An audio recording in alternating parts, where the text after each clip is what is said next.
അങ്ങനെ ഇരട്ട വോട്ടുള്ളവരാരും ഇത്തവണ പോളിംഗ് ബൂത്തിൽ എത്തില്ല എന്നുള്ളൊരു ആശ്വാസം കൂടിയുണ്ട്. കാരണം തെരഞ്ഞെടുപ്പ് കമ്മീഷൻ വളരെ കാർക്കശ്യത്തോടുകൂടി അത് പറഞ്ഞിട്ടുണ്ടല്ലോ. അങ്ങനെ തെരഞ്ഞെടുപ്പ് ഒരു നിയമാവലി പോലെ തന്നെ അവരുണ്ടാക്കിയിട്ടുണ്ട്.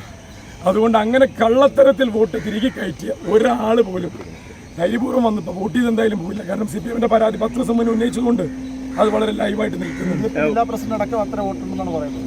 അദ്ദേഹത്തിന്റെ വോട്ടിലും അദ്ദേഹം മാന്യത പുലർത്തുമെന്നാണ് ഞാൻ പ്രതീക്ഷിക്കുന്നത്. ഞാനത് ഇന്നലെ പറഞ്ഞതല്ലേ, 70,000-ൽ കുറയാത്ത മനുഷ്യർ വന്ന് വോട്ട് ചെയ്യും ഇടതുപക്ഷത്തിന് അനുകൂലമായി.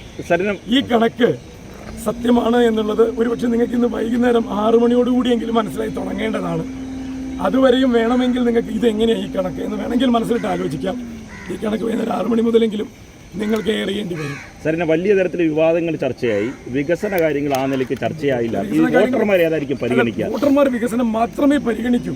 അവർക്ക് പരിഹാരങ്ങൾ കാണണം. കഴിഞ്ഞ തവണത്തെ തെരഞ്ഞെടുപ്പിന്റെ പ്രായശ്ചിത്തങ്ങൾ ചെയ്യണം. അവർ വലിയ പ്രതീക്ഷയിലാണ്. വന്നു കിട്ടിയ അവസരമാണ്, വീണ് കിട്ടിയ അവസരം എന്ന് പറയുന്നത്. ഒരു കൂട്ടർ വിളിച്ചു വരുത്തിയിട്ടാണ് വോട്ട് ചെയ്യുമെന്ന് പറയുന്നത്.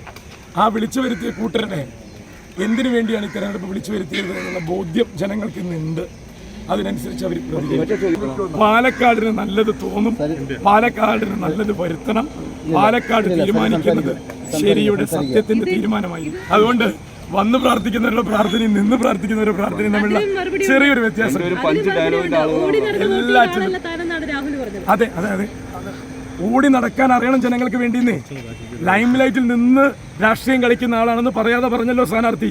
ആ ലൈം ലൈറ്റ് രാഷ്ട്രീയത്തിന് തൻ്റെ മുൻഗാമിക്കുണ്ടായ ഒരു പരിവേഷമുണ്ടല്ലോ, ആ പരിവേഷത്തിൻ്റെയും കൂടി പ്രായശ്ചിത്തം ഏറ്റുവാങ്ങേണ്ടി വരുന്ന ഗതികേടിലേക്ക് കോൺഗ്രസും ലീഗും UDF-ഉം അടക്കം എല്ലാ മനുഷ്യരും, ഞാൻ നേരത്തെ പറഞ്ഞില്ലേ 70,000-ൻ്റെ ഒരു കൗണ്ട്, അതിലൊരുപാട് മനുഷ്യരുണ്ട്.